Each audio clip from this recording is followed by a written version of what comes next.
Приветствую всех любителей часов на своем канале. Сегодня проведем наш первый батл. У нас представлено два бойца. Один из Японии, другой из, можно сказать, Советского Союза. Часы ракета сделаны в начале 90-х, но я думаю, что механизм не сильно отличается от конца 80-х, а у Seiko 5 механизм как раз конца 80-х. Ну и, соответственно, часы конца 80-х годов. Итак, это два повседневника. Имеется на обоих экземплярах и дата, и день недели. Здесь, правда, автоподзавод, а здесь только ручной завод. Но я думаю, ничего страшного. Все равно можно сравнить эти часы. Они сделаны примерно в одно время и сделаны в одном стиле. Давайте начнем, пожалуй, просто с размеров и веса часов, чтобы просто представлять, в какой, можно сказать, весовой категории наши бойцы. Также хочу сказать, что если вас заинтересовали эти модели, на каждые эти часы у меня есть подробный обзор. Еще в самом начале, когда я открывал этот канал, я снимал эти обзоры, они очень старенькие, но если вы хотите, можете посмотреть. Ссылочку оставлю в описании. Итак, часы ракета. Ну тут они имеют прямоугольный корпус, нельзя сказать, что это диаметр, ну просто ширина 33 миллиметра. Так, от ушка до ушка они у нас 38 миллиметров имеют и толщина 11 миллиметров. Вес часов 45 грамм. Seiko 5 у нас имеет уже диаметр. Так, 38 миллиметров. От ушка до ушка 2,5 миллиметра. Толщина часов Seiko 11,5 миллиметра. Не сильно они отличаются толщиной, хотя здесь автоподзавод. А вес часов Seiko 70 грамм.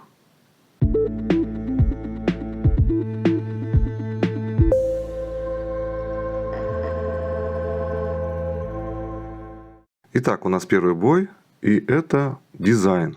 Что можно сказать по дизайну? Ну, обе эти модели имеют такой вот свой самостоятельный дизайн.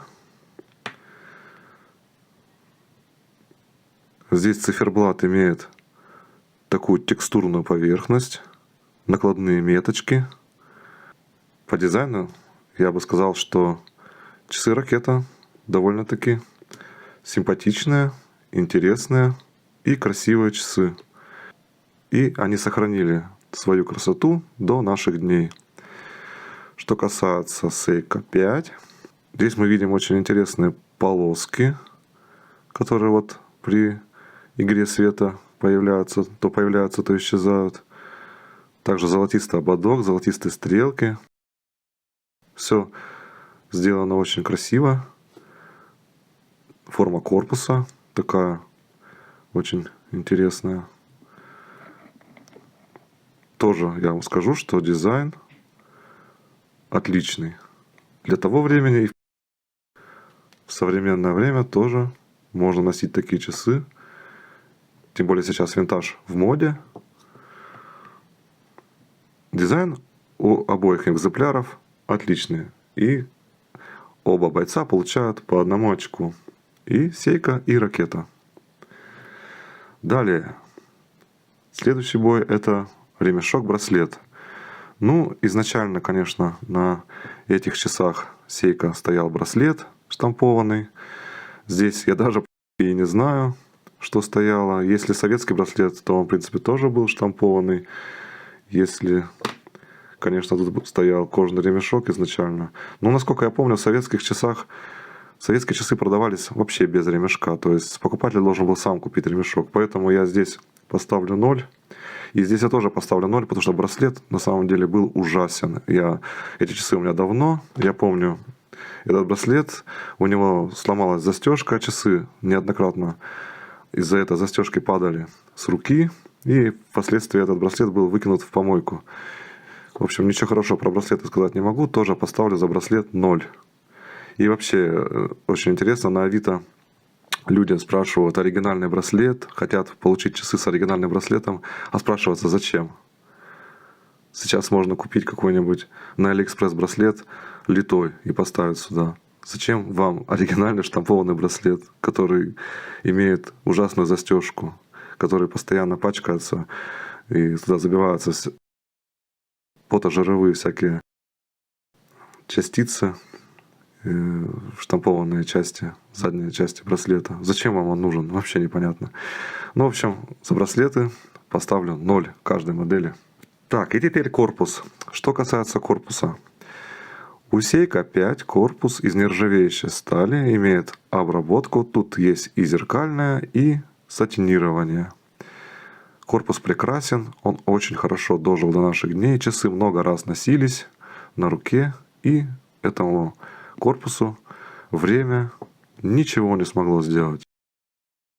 Так что мы здесь поставим за корпус единичку. То есть получает боец Seiko 1 очко. Что касается ракеты. У данной модели мы уже сразу же видим, что вот эти вот вставочки, время на них повлияло, на эти вставки. Сам корпус еще в принципе живой. Он латунный и имеет такое хромированное покрытие.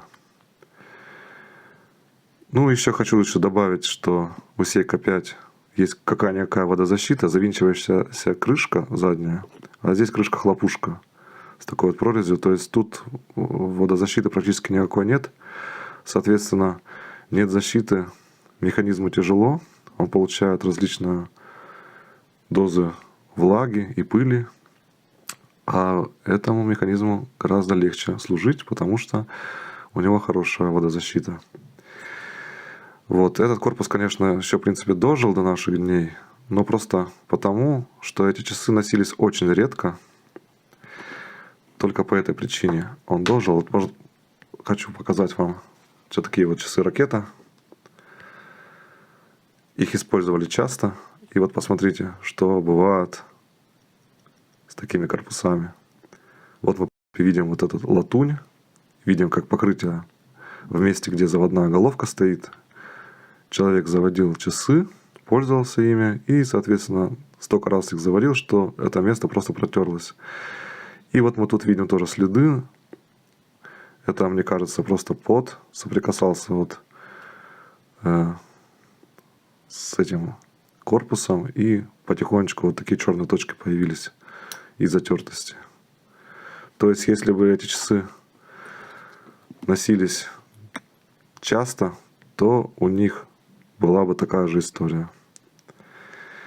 Единственное, что могу сказать, раз уж это батл, раз мы берем конкретно этот экземпляр, то 0,5 очка я дам. 0,5 за то, что корпус чуть-чуть сохранился.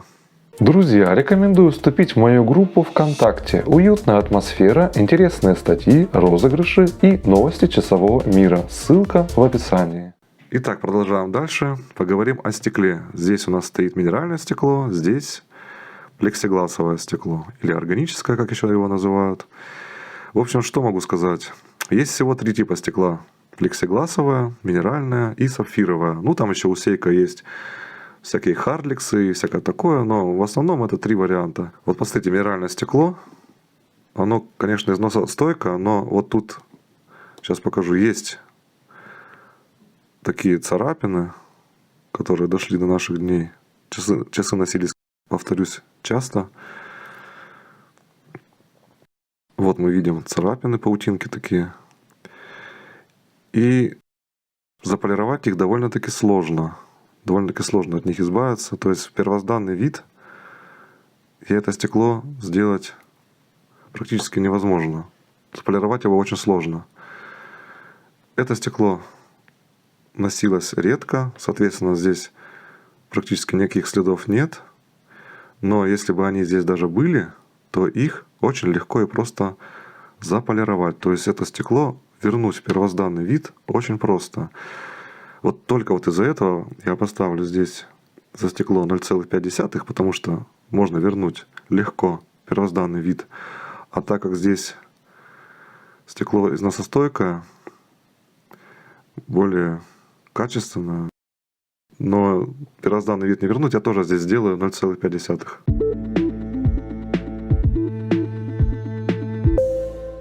Итак, бой продолжается дальше. Что касается механизма. Здесь я могу сказать одно. Вот смотрите, эти обе модели, им уже очень много лет. Они гости из прошлого века. И они идут и показывают время, что уже говорит о том, что механизмы у них надежные. Что тут можно добавить? Если вы будете их вовремя обслуживать, то оба эти механизма прослужат вам долго и будут дарить вам точное время. Всегда можно настроить, всегда можно обслужить, сделать репассаж, починить, смазать. Оба эти механизма надежные. Я считаю так. Так что за механизмы я даю по баллу, но так как у Seiko 5 здесь автоподзавод, это все-таки намного облегчает использование этих часов и немножко дает больше точности этим часам. Я поставлю еще 0,5 балла дополнительных, то есть они получают 1,5, а ракета получает твердую единичку. Итак, подведем итоги. Seiko у нас выигрывает, получает общий балл 4. Ракета проигрывает, получает общий балл 3. Разница в 1 балл получилась у нас общая.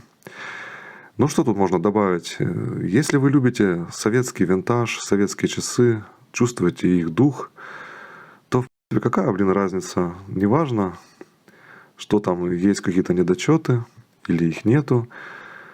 Ведь этот батл просто показывает сухие факты. Он показывает сухие факты. Да, японский винтаж, он на порядок выше и лучше. На порядок выше. Надежнее на порядок. Но какие именно часы покупать, решать только вам. Причем они стоят одинаково. То есть в цене разницы особо-то нет. Обе эти модели примерно одинаково стоят сейчас на рынке.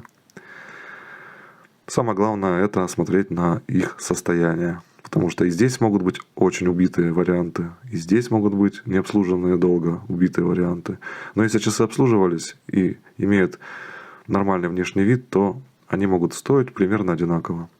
Так что рекомендую такой винтаж к покупке. Коллекционируйте часы, любите их, носите их. Спасибо за просмотр. Всего вам доброго. До новых встреч. Ставьте лайки, подписывайтесь на канал. Всем пока.